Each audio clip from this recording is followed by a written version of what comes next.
ہرات میں حضور علیہ السلام کی اولاد سے ایک شہزادی بیوہ ہو جاتی ہے، تو وہ اپنے بچوں کو لے کر کے سمرقند میں آتی ہے اور پوچھتی ہے کہ یہاں کوئی شخص ہو جو مجبور لوگ، مفلوق الحال لوگوں کی مدد کرتا ہو۔ تو لوگوں نے بتایا کہ یہاں دو بڑے سخی لوگ ہیں، ایک مسلمان ہے اور ایک مجوسی ہے۔ تو اس نے کہا مجھے تو مسلمان کے پاس ہی جانا چاہیے، اور گئی اور کہا کہ میں مفلوق الحال ہوں، میرا خاندان رسول صلی اللہ علیہ وآلہ وسلم سے تعلق ہے، غریب الدیار ہوں، شوہر کا سر سے سایہ اٹھ گیا ہے، یہ بچے ہیں، تو آپ اگر میری مدد کر دیں تو میری سفید پوشی کا بھرم باقی رہے۔ تو اس نے کہا کہ بہت سارے لوگ آتے ہیں اور اس طرح کی باتیں کرتے ہیں، تم بتا سکتی ہو کہ تمہارے پاس کیا ثبوت ہے خاندان رسول سے ہونے کا؟ تو اس نے کہا میں مفلوق الحال ہوں، بچوں کو لے کر کے ہرات سے یہاں پہنچی ہوں، تو میں شجرہ تو ساتھ نہیں لیے پھر رہی، بس میری بات پہ اعتبار کر لیا جائے۔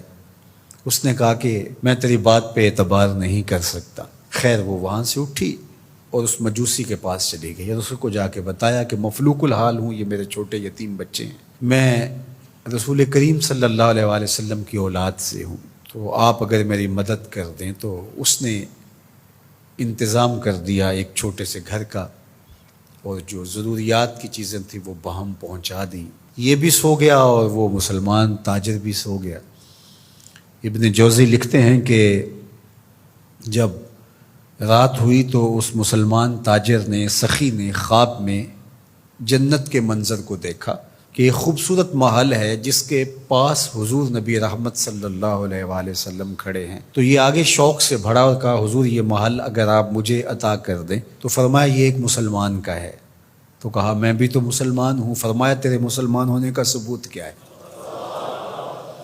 آنکھیں کھل گئیں، ماضی کا سارا قصہ ذہن میں تازہ ہو گیا، اور وہ جو لفظ کہے تھے کہ تیرے سیدہ ہونے کا ثبوت کیا ہے، وہ لفظ احساس پہ ہتھوڑے برسانے لگے اور نکال دیا گیا دربار رسالت سے۔ صبح ہوئی تو ڈھونڈتا پھرتا ہے کہ کل یہاں کوئی سید زادی اپنے بچوں کو لے کر کے آئی تھی، کسی کو پتہ ہو تو لوگوں نے بتایا کہ وہ فلاں مجوسی ساہوکار اور سخی جو ہے اس کے پاس ہے۔ تو وہ گیا اور دروازہ کھٹکھٹایا اور قدرے غسیلے انداز میں کہنے لگا کہ ہمارے نبی کی بیٹی ہے اور آپ کو حق نہیں پہنچتا ہے، ان کی خدمت ہمارا ہی حق ہے، بلکہ کہا 300 دینار لے لو اور جلدی کرو ہمارے سپرد کر دو۔ تو اس نے مسکرا کے دیکھا، کہا کہ میں نے تو انڈٹھا سودا کیا تھا، اب تو منظر دیکھ چکا ہوں، جہاں رات آپ کو دھکے دے کر نکالا گیا وہاں مجھے وعدہ دیا گیا کہ تو نے میری بیٹی کی خدمت کی ہے، تجھے اور تیری نسل کو جنت کی ضمانت دی جاتی، اور میں تو حضور کے ہاتھ پہ کلمہ پڑھ کے اسلام قبول کر چکا ہوں۔ اللہ اکبر۔ نسبت رسول کا احترام، محض نسبت رسول، عمل تو بعد میں آتے ہیں۔ اللہ اکبر۔ تو فرمایا کہ احبو لأہل بیتی لحبی، میرے اہل بیت سے محبت میری وجہ سے کرو۔ اللہ اکبر۔ امت کو سمجھنا چاہیے کہ اہل بیت رسول کا معاملہ کتنا حساس اور کتنا نازک ہے، اور آقا کریم نے کس قدر اس کو اہمیت کے ساتھ حجۃ الوداع کے موقع پر ارشاد فرمایا۔ اور دوسرا، حضور علیہ السلام نے مقام خم پر باقاعدہ خطاب کرتے ہوئے ارشاد فرمایا، یہ مکہ اور مدینہ کے درمیان ایک جگہ ہے، الا ایھا الناس، اے لوگو، انما انا بشر یوشک ان یاتی رسول ربی فاجیب، فرمایا کہ میں بشر ہوں، موت کا فرشتہ پیغام لے کر میرے پاس بھی آئے گا اور میں رب کے بلاوے پر حاضر ہو جاؤں گا۔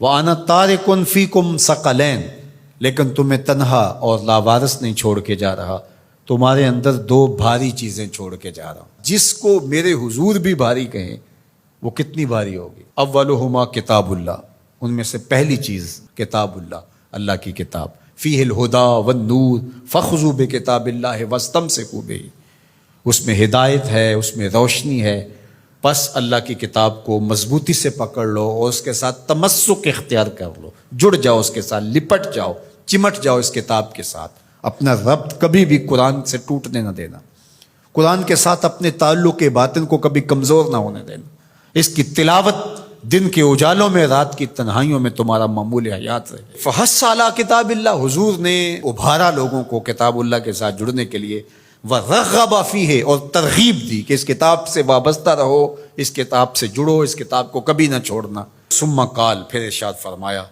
وَأَهْلُ بَيْتِي، اور میرے اہل بیت، اذکرکم اللہ فی اہل بیتی، اذکرکم اللہ فی اہل بیتی، اذکرکم اللہ فی اہل بیتی، 3 مرتبہ فرمایا، میں تمہیں اپنے اہل بیت کے بارے میں اللہ سے ڈراتا ہوں، تذکیر کرتا ہوں، نصیحت کرتا ہوں کہ میرے اہل بیت کے معاملے میں کوتاہی نہ کرنا۔ 1 بار نہیں کہا، 2 بار نہیں کہا، 3 بار فرمایا۔ نگاہ نبوت کچھ دیکھ رہی تھی کہ لوگ کربلا کے اندر شہزادگان رسول کو شہید کرنے کے درپے ہوں گے، اور اہل بیت نبوت کی عظمتیں لوگوں کو ہضم نہیں ہو پائیں گی۔ تو حضور نے 1 بار نہیں، 2 بار نہیں، 3 بار فرمایا کہ میرے اہل بیت کے معاملے کے اندر ان کی حساسیت اتنی ہے کہ کوتاہی کا ارتکاب نہ کرنا۔ اہل بیت نبوت کا معاملہ بہت حساس ہے، بہت ہی حساس ہے۔ یزید پلید نے اہل بیت کے ساتھ ٹکر لے کے اپنی عاقبت بھی برباد کر لی اور اپنی دنیا بھی برباد کر لی، اور اپنی نسلوں کو بھی بدبودار بنا لیا اس نے۔ یزید کا نام بدی کا استعارہ بن گیا، دشنام سے بھی بدتر، گالی سے بھی بدتر یزید کا نام ہے۔